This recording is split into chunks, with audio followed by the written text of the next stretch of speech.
There's a certain duality of an intuitive introvert. Now, if you don't know what an intuitive introvert is, basically it is someone who is is introverted and intuitive.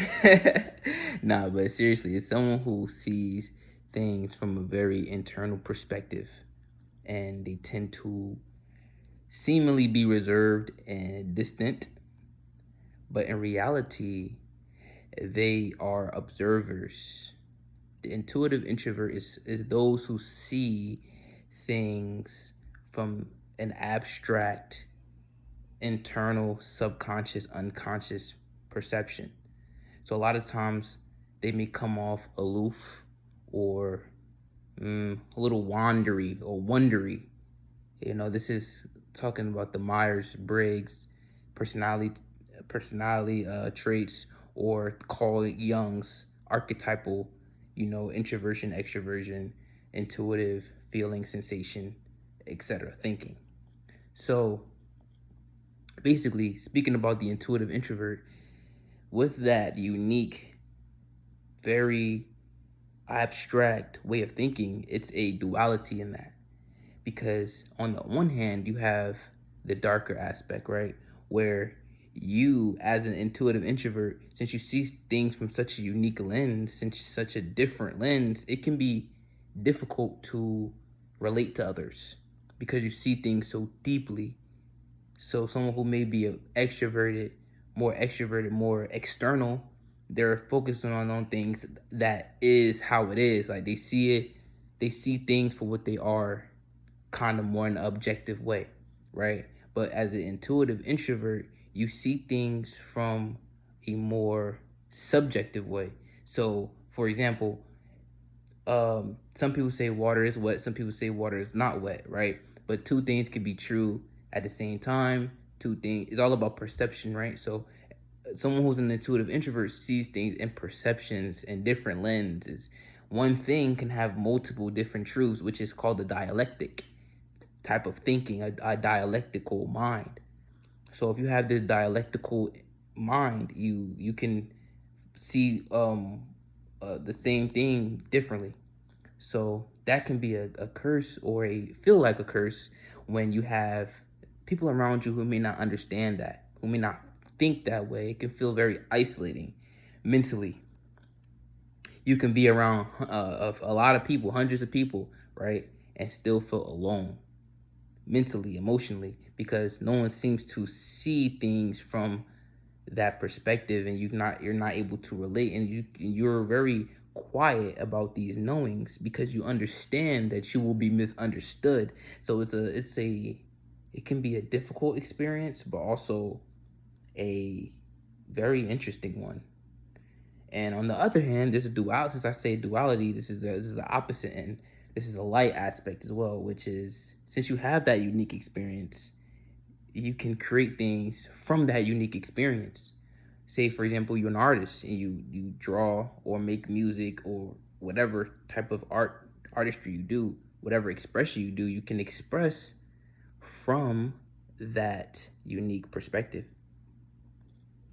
And that is so cool. That is the cool part about this, is you have the ability to see things from that such a internal, subjective, abstract, unconscious, collective unconscious lens, and you feel it so deeply. You can create things that are just genius. You see things others may not see. You're very observant. You're conscious. You see it, and you know I would say, with that, that's beautiful. Do something with that, right? If you choose to. And there's a few archetypes or type of ways that can be expressed, right? Being an intuitive introvert, you can be the misunderstood genius. You can be an artist. You can be, really whatever you want to be. But you have to, one, accept your natural nature. Accept your natural nature. Don't work against your natural nature. Don't work against your personality. Work with your personality. So if you feel you're an intuitive introvert based off the explanations I've said, or based off your own prior knowledge, go with that feeling and listen to it. It's telling you something, right? It's guiding you. It's a sort of guidance that personality type is telling you. So even if you're not a intuitive introvert, if you're any of personality type or any archetype, lean into your strengths. So understand your strengths, understand your weaknesses too. It's important to know what you're naturally good at, what you naturally can do, what is naturally easy for you, and what is more of a resistance it feels, right?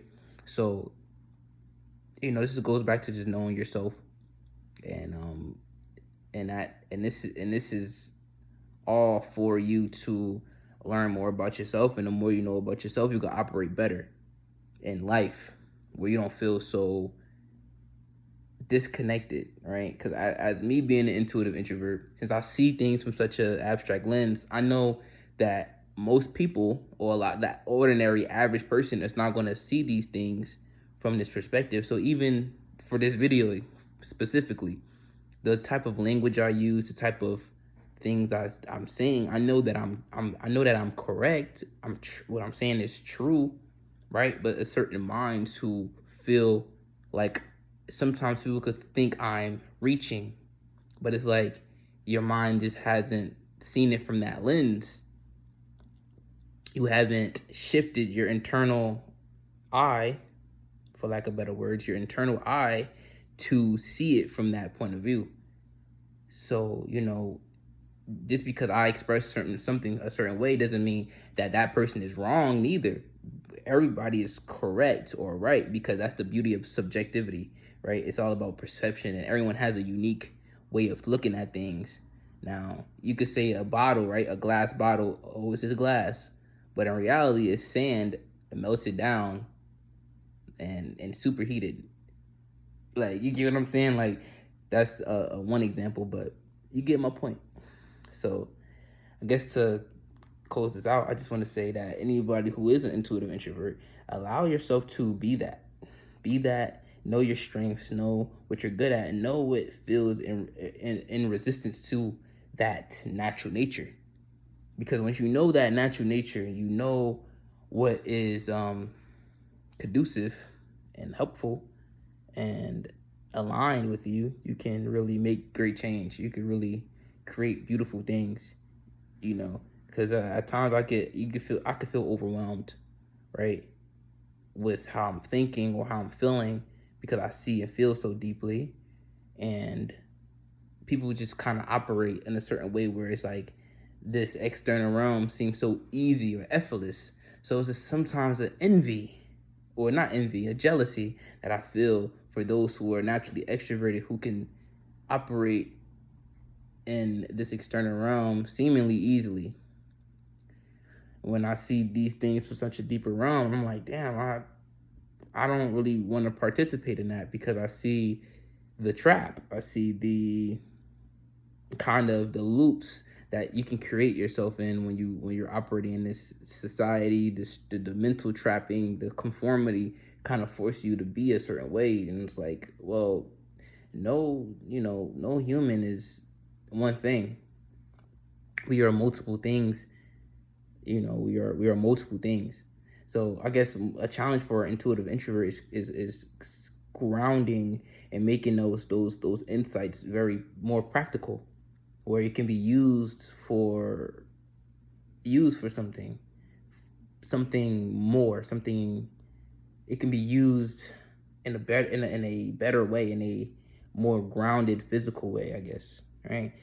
To kind of put those abstractions up here and here outward, whether that be through painting, creation, writing, whatever, whether it be speaking, like how I'm doing. Like, this is an art form for me, expressing. And it may be messy, it may be unstructured, it may be whatever it is, right? Whatever perception, but it's true to me. And the basis of this video is to just be true to your natural nature as an intuitive introvert.